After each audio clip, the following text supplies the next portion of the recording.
On a small hill beside a highway in Connecticut, there is a place most people pass without daring to look back. At night, a giant illuminated cross glows faintly at the top of the hill, not welcoming, not warning, but watching. The place is called Holy Land, USA. I stood at the entrance. The old sign was broken, its letters fading into something the past no longer wanted to remember. The wind brushed my skin, but it felt like it touched something deeper, my instincts. As I took my first steps uphill, even the sound of my own footsteps felt wrong. No animals, no people, yet the unmistakable feeling that I was not alone. Miniature structures once meant to represent sacred cities now stood hollow and decayed. Broken walls, rotting wood. Faith, once pure, now draped in shadow. I stopped between two ruins. That's when I heard it. Not the wind, not an animal. A whisper, soft, human, close. "You've arrived." I turned around. No one was there. My heart raced, but my legs refused to move backward. That night, I didn't yet understand. Stepping onto Holy Land, USA was the first step into a mystery that never wanted to be found. After the whisper, the air on the hill turned colder. Not the kind of cold you feel on your skin, but the kind that tells you you're standing somewhere you shouldn't be.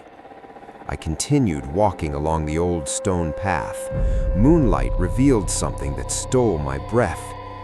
Footprints. Human footprints. Fresh. No dust, no fallen leaves, as if someone had walked through moments before I arrived. "Is someone else here?"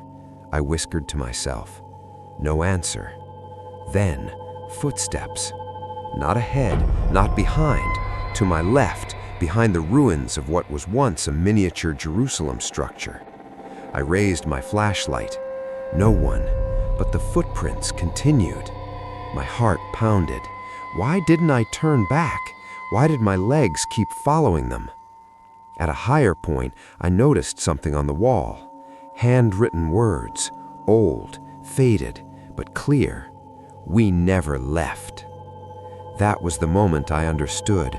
Holy Land, USA wasn't just abandoned. Something was still here. The words, "we never left," echoed in my mind as I continued uphill. The wind grew stronger, the trees whispering in a language I couldn't understand. I reached an old building, once a visitor center. Broken doors, shattered windows, but inside, something remained. My flashlight landed on an old wooden desk. On it lay a small book, covered in dust, yet untouched by decay. I picked it up. Journal, 1978. The early pages spoke of faith, dreams, the creation of Holy Land, USA as a sacred place. But near the end, the handwriting changed, messy, shaking. "They come at night, not visitors, not workers." I swallowed hard. Prayers are still heard, even when no one is there. And the cross, it doesn't glow for God, it glows for them. Suddenly, bang! The back door slammed shut. I turned around. Fresh footprints marked the floor inside the building. I was not alone. The door slammed shut behind me, its echo filling the empty building, a declaration that I was locked in with something else. I pressed against the door. It wouldn't move. The air inside felt wrong. Not cold like night, but cold like a place untouched by time. That's when a light began to glow through the broken window. The cross. The cross at the top of the hill shone far brighter than it should have. This wasn't electricity. It felt alive. I stepped closer to the window. The white light spilled across the wall, and on that wall, a shadow moved. Not mine.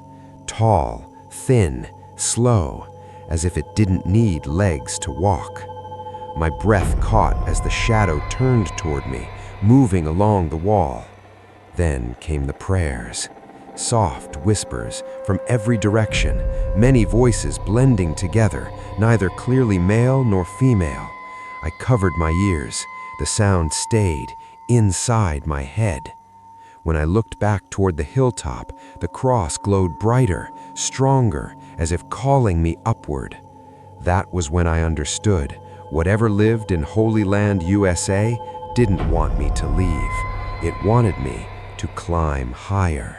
I left the building, not with courage, but with the feeling that I had no other choice.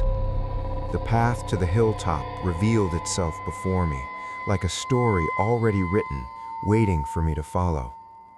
Along the path stood small structures, once meant to tell stories from the Bible. Now, some statues had broken faces, others missing eyes, as if they didn't want anyone to see what they had seen. The higher I climbed, the clearer the prayers became. No longer whispers, but soft voices, almost understandable. Don't return. Stay here. I stopped and turned around. The path behind me was gone. Only thick fog remained, dark and silent. My heart sank. Holy Land, USA wasn't just revealing its mystery, it was sealing my escape. Near my feet, something faintly glowed, a symbol carved into stone, a cross. Beneath it, old words, "Those who climb must stay." I swallowed hard and continued upward because I finally understood there was no way back. I climbed the uneven stone path, my mouth dry, my heart racing faster than my legs. The cross at the summit glowed brighter. It was no longer a light to guide the way. It shone for those who dared to reach it. At the top of the path, I saw something that made my blood freeze. It wasn't a human. It was shadows of many humans, different shapes, all watching me. The prayers rose louder, no longer whispers. They filled the air, sending shivers down my spine. But I could not step back. I stepped closer to one shadow. It remained still, yet I could feel its presence in my mind. You have arrived, and you cannot leave. I froze, heart racing, unable to let go of the cross or retreat. What I understood was, Holy Land, USA was not just an abandoned park. It was a place where secrets lived. Along the glowing path, shadows shifting in every direction, passing through me without touching, yet it felt as if they were testing me. The cold wind grew sharper, and the prayers became a tangible presence pressing against me. My steps slowed, fear mingling with curiosity. I stopped at a ruined structure and saw one shadow, taller than me, turning to look directly at me. You have chosen. A soft voice inside my mind. Chosen what? I didn't know, but I could see the old paths above, newly illuminated, and all the shadows formed a trail, guiding me upward toward the cross. I walked forward, unable to retreat, feeling that what I was passing through was not just a hill, it was the living shadows of Holy Land, USA. I climbed the final stretch, the cold wind biting, the shadows merging with the glowing cross, giving the sense that I was approaching a place no human should see. At the summit, I saw the giant cross, perfect and radiant, yet it did not feel for God. It was for those who had climbed the path. At the base of the cross lay an old iron chest, ancient but undeniably significant. I realized this was the point the glowing cross calls you to. As I stepped closer, a shadow emerged from the cross, grasping my hand, not physically, but mentally. You have seen what should not be seen, and now you belong to us. I froze, heart racing, unable to let go of the cross or retreat. What I understood was, Holy Land, USA was not just an abandoned park, it was a place where secrets lived. Standing at the base of the cross, the wind grew colder, and all the shadows merged into a single form, making me feel as if I no longer had control of my own body. What I realized was the true power of Holy Land, USA. Not the glowing cross, not the shadows, but a force attuned to the hearts of those who come here. I understood that climbing to the summit was not just for curiosity, it was for the chosen. The soft voice echoed in my mind again. You cannot leave, you must continue. I froze, but the pull of the unknown was stronger than fear, showing me that there was no turning back. As I looked again at the cross, I saw all the shadows bowing, and the cross's light grew even brighter, as if pointing me towards something no one was meant to see. I stepped closer to the cross, shadows swirling around me, making me feel as if I was not walking alone. The glowing light washed over my head, and I stood at a point I could not comprehend. The summit did not seem meant for humans. It was meant for whatever lived within Holy Land, USA. A shadow emerged from the cross, reaching toward me, not physically, but connecting to my mind. I searched for understanding I could not grasp. Fear surged, but there was no turning back. You have arrived. You cannot leave. I realized then that what I had encountered at Holy Land, USA was not for exploration, it was for the chosen, and the power here was for those climbing to the summit of the cross. I stood before the cross, shadows swirling around me, the glowing light piercing my eyes, making me feel as if I were dissolving into this mystery. One shadow reached toward my mind, and I understood that this summit was not for curiosity, it was for the chosen. I inhaled deeply and touched the cross.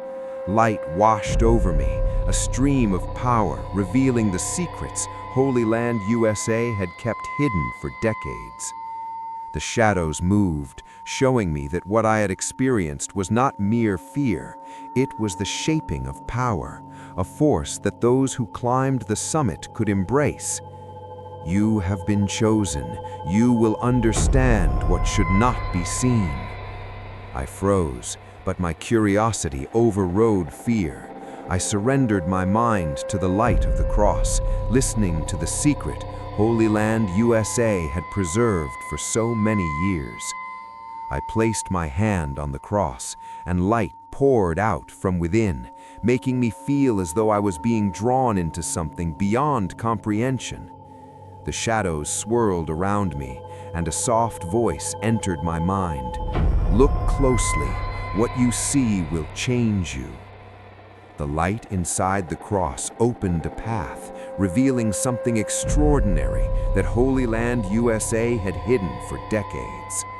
I saw broken statues and ruined buildings, all connected, forming a space both beautiful and dark, a place of purity and mystery at the same time.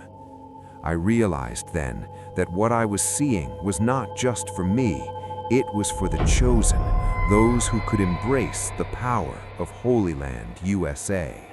Standing before the cross, I saw an ancient shadow, one that had existed here for decades. I began to examine my surroundings and found hidden ruins and statues, all connected by the light of the cross, forming a glowing path of shadows to the summit. I discovered an old book concealed within a crumbling building, holding secrets from the earliest days of Holy Land USA. Inside the book were images and writings documenting the park's construction, the faith and memories of people. But something was off. It revealed that something remained here that must never be forgotten. I realized then that this hidden past was a key to understanding the power and mystery of Holy Land USA. I opened the old book, and my heart froze as it revealed what the shadows in Holy Land USA had done. The shadows were not mere shadows, they were a power drawn to and shaping the minds of those who climbed the summit of the cross. The text in the book read, "We are here with the chosen. This power is not for the fearful. It is for those who can embrace and understand the past. I froze, but my curiosity overcame fear. I turned toward the cross's light, and the shadows seemed to guide me, revealing secrets no human was meant to see. I realized then that what I had witnessed could change me and reveal the profound power Holy Land USA had preserved for decades. I stood before the cross, shadows swirling around me, and I realized that this power was not meant for ordinary humans. The cross's light revealed the past and the secrets Holy Land USA had preserved. One shadow moved closer, and a soft voice echoed in my mind. You have been chosen, but this power is not without cost. It merges with you, and it will change you. I inhaled deeply, fear clawing at my heart, yet I knew there was no turning back. The cross shone brighter, and all the shadows formed a path of light, revealing that what awaited me was not merely shadows or discovery. It was the embrace of a power that would change me forever. I stood at the base of the cross, its glowing light forming a magnificent path that connected all the shadows to me. As my hand touched the cross, I saw it, the hidden past of Holy Land USA, the shadows and the power preserved within. It was not for exploration, it was for the chosen, those who could embrace this power. You have seen what should not be seen. This power is now bound to you, and you will never turn back. I accepted this power, feeling that I was no longer alone. Holy Land USA's shadows and power had been living with those who reached the summit for decades. I realized then that I had changed, becoming part of this secret, and the power would remain with me forever. As I looked back at the hill, Holy Land USA remained silent, the shadows at rest, and the cross continued to shine, awaiting the next chosen one.